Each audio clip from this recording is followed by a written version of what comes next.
Hello and welcome to Haunted Montreal's Spooky Story Sessions. I'm your host, Holly Rhiannon, and today I'm going to tell you all about Montreal's haunted sewers.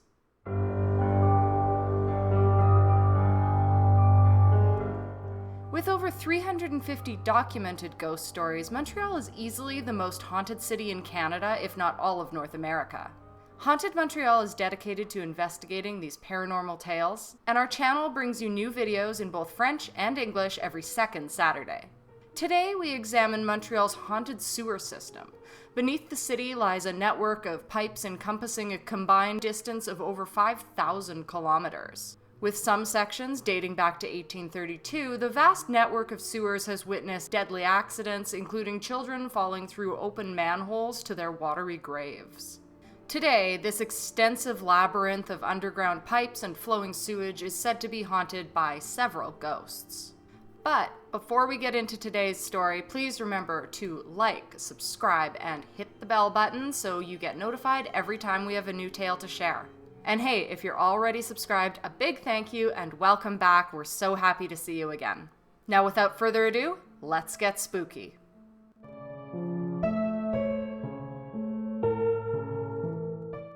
Workers began constructing Montreal's first sewer in 1832 after health officials became alarmed. With a cholera epidemic in full swing, the medical theory at the time was that polluted creeks could produce miasmas or noxious gases and odors which could spread disease. Local residents had long been throwing trash and dumping human effluent into a flowing creek called the Little St. Pierre River in what is today Old Montreal. It had become an open sewer, and the stench got worse every year. A massive sewer called the William Collector was constructed to contain the flow of the old creek. Considered a majestic feat of engineering at the time, the sewer began operating after 6 years of construction. Workers also began constructing St. Anne's Market above the collector in 1832 as a marketplace and auction house.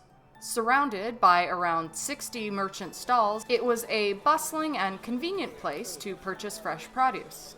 A baker provided freshly baked bread, farmers supplied vegetables like turnips, carrots, cabbage, and potatoes, a fishmonger had a wide variety of fishes and eels on sale, and a butcher plucked turkeys and chickens before slicing them into cuts of meat along with cows, pigs, deers, rabbits, and other wild animals.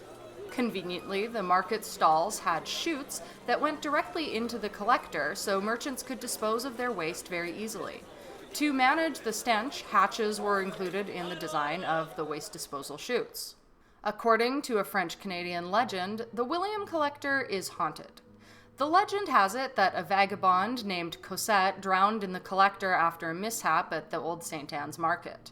It was recently decommissioned as a sewer, drained, refurbished, and incorporated into the Pointe-à-Calais Archaeology Museum. Called the Memory Collector, it is now a permanent multimedia installation. There are reports of strange moaning noises and metallic clanging within the old sewer. Security guards have claimed the noises usually start at around 9 p.m. and can last throughout the night. The best theory about why the collector is haunted takes us back to Christmas Day during 1840. Cosette was panhandling on this festive day outside St. Anne's Market.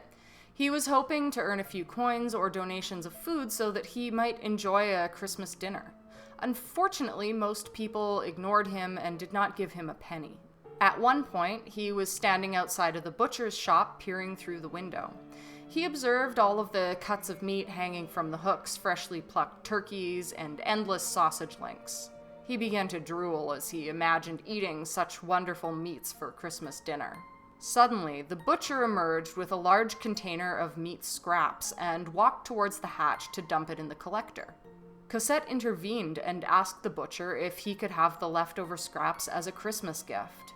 "Get out of here, you vagabond," yelled the butcher. "We don't need your type around here, especially on Christmas Day. If you don't leave, I will call for the police, or better yet, I'll get my carving knife and make quick work of you."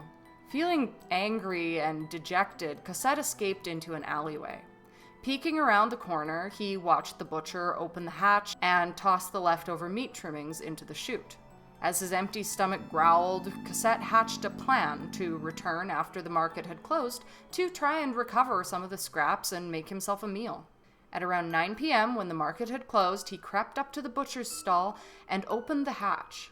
To his delight, he saw bits of fat, unwanted organs, and other leftover meat scraps in the chute, which had not slid all the way to the collector yet. He put one foot over the hatch and then the other.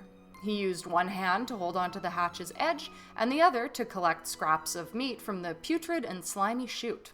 Drooling, he shoved these bits of bloody meat into his pockets. Soon, he was ready to exit the chute, his pockets bulging with gruesome Christmas dinner. However, as he tried to pull himself out, a dog appeared, no doubt due to the smell of meat. Suddenly, the dog barked. Startled, Cosette lost his grip on the hatch and slipped. He went tumbling down the greasy chute and into the filthy waters flowing through the William collector. The hatch above slammed into place, plunging the sewer into total darkness. Cosette was in pain. He had broken his leg along with a few ribs. He began to scream, half submerged into the horrible, icy sewage. "Help! I'm in the collector! Please, someone help me!" he yelled at the top of his lungs. He yelled all night long and passed out in the morning. Unfortunately, nobody heard his cries for help.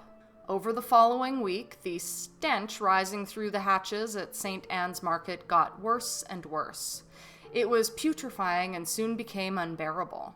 Because the sickening odors were driving away the market's clients, a brave merchant descended into the William collector to see what the problem was.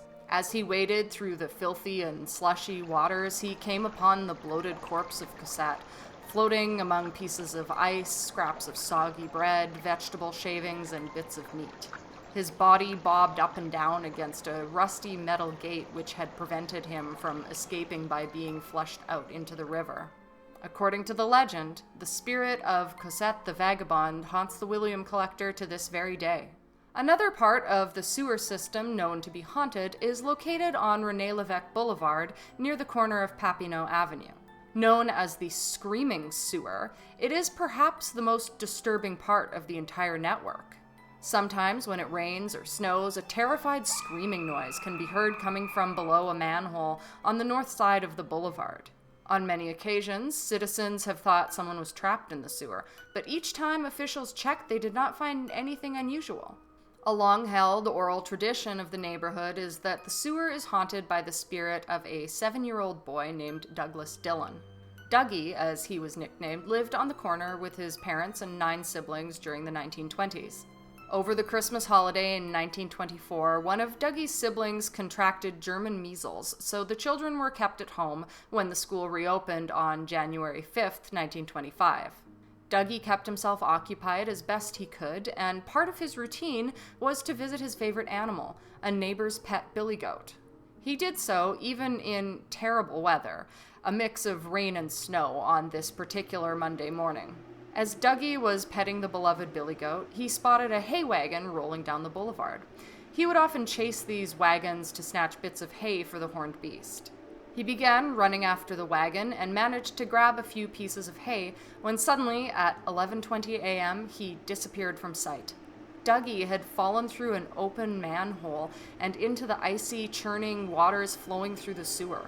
Workers had opened the manhole several hours earlier to dump snow into it, but failed to secure the site properly. Instead of replacing the manhole cover, they placed 2 bars 11 inches apart to prevent people falling in. Unfortunately, this was not wide enough to prevent Dougie's fall. A worker ran over to try and save the boy. He lowered a rope, but Dougie had unfortunately been swept away by the 16 kilometers per hour current. His body was never recovered. In another case, an 8-year-old girl named Lily Manning fell through an open manhole in March 1921. She had been crossing St. James Street near the St. Antoine Market with her mother and younger brother when the accident happened. Like Dougie, Lily Manning drowned in the sewer pipes and was likely discharged into the river.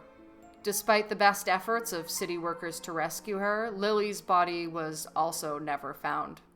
To highlight how dangerous Montreal's sewer system is, the Montreal Gazette sent a journalist and photographer in May of 1970 to investigate. On May 15th, the newspaper published an article about the sewers entitled, "Fall in and you'll be shot under the city like a cannonball." Journalist Brian Stewart wrote, Wildcats, swarms of rats, blinding fogs, and a dozen ways to meet the most horrible end imaginable. That's life in Montreal's sewer. The moment the manhole cover is pulled back, the visitor is hit by a grotesque cascade of psychological horrors. It's all there. Everything that ever startled you awake at night in cold panic. Take your pick. Fear of heights and the dark, claustrophobia, aquaphobia, obsessions with being entombed alive, terror of rats, isolation, and suffocation. The terrifying experience of entering a Montreal sewer reduced the journalist, in his own words, to a pathetic and blubbering shell. There is also Montreal's so-called Smell of Death sewer, located on St. Urbain Street near the Clinical Research Institute of Montreal. For years, Montrealers have been puzzled by the disgusting olfactory experience which occurs on a regular basis. To date, there is no explanation as to what is causing the sickening stench, one that is considerably worse than your average sewer. While some people suspect that there is a corpse rotting in the sewer, others believe that the IRCM flushes biological waste left over from its experiments into the sewer pipes. To get to the bottom of the mysteries of Montreal's sewer system, urban explorers have gone to great lengths to explore the hundreds of kilometers of pipes. Many of them have reported paranormal activity in the sewers, such as strange noises and flashes of inexplicable light. Andrew Emmond, a Montreal sewer explorer and photographer, created the Under Montreal website to document his discoveries. He joined Danielle Plamondon to explore the stony underground tunnels that contain the Little St. Pierre River in their documentary Lost Rivers. Montreal also has a weird tradition whereby large organizations make efforts to set fake ghost stories set in the city's sewers. For example, during a 2017 Halloween festival called Le Trouble Fête, organizers invented a fictional ghost story set within the Craig pumping station at the foot of the Jacques Cartier Bridge. In the tale, the monster living in the sewers below the station is described as having fiery eyes and being surrounded by a cloud of sulfurous smoke. It was awakened on May 17th during the city's 375th anniversary during the initial lighting of the Jacques Cartier Bridge. In addition, a huge stage was designed in the image of the beast for the celebration in the entertainment district. Its wings doubled as projection screens and its eyes shone beams of light. In a promotional video hosted by paranormal investigator Christian Page, Le Trouble Fête creators mixed real ghost stories with the fake legend of the ancient monster inhabiting the sewers, river, and pumping station. Haunted Montreal was disappointed that organizers chose a fake story as the focus of the celebrations when there are actually more than 350 real ghost stories in Montreal. Mixing real ghost stories with fictional tales can blur ontological lines and cause confusion among paranormal enthusiasts. More recently, for Halloween 2020, Pointe-à-Calier Museum created yet another fake ghost story, again set in the city's sewers. According to their website at the time, an all-new Halloween activity filled with fantastic tales and legends. On Halloween night in 1856, a lamplighter works up the courage to venture out to the haunted McTavish Mausoleum on Mount Royal. McTavish's ghost is rumored to have been seen in Pointe-à-Calier's pumping station. Who was Simon McTavish? Did he really make a deal with the devil in order to build his great mansion on Mount Royal? Does his spirit really roam through the sewer system beneath our feet? Will you be brave enough to discover McTavish's legend? The online event was delivered by a storyteller at an old pumping station that was incorporated into the museum. Another recent addition to the museum was the William Collector itself. Decommissioned as a sewer in 1989, archaeologists cleaned it up, and the collector opened on May 17th of 2017 as part of the museum. They now call it the Memory Collector. While not as impressive as the famous Paris Sewers Museum, where clients descend into sewers that are still operational, the William Collector is still an interesting visitor experience. While the exhibit is temporarily closed at this time, you can virtually visit it through the Pointe-à-Calier Museum website. The William Collector is perhaps the best symbol of the entire network of 5,000 kilometers of sewers that snake below Montreal Island, not only because it was the first sewer, but also because it is haunted. So if you visit it in the future, enter at your own risk. Are you a Montreal resident or perhaps a tourist who has had a strange experience in the William Collector or at one of the other locations mentioned today? If so, we'd love to know. As always, we want to hear your theories about what could be going on. Thank you so much for stopping by. If this is your first video, we hope you'll stick around for the next one. We post new videos in both French and English every second Saturday. If you'd like to learn more about the organization founded by the talented Donovan King, it's all listed in the description down below, along with links to purchase tickets to in-person haunted storytelling tours.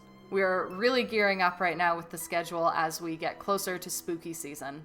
Remember to like, subscribe, and leave a comment. We'll have a new video out for you in a couple weeks. But until then, stay spooky.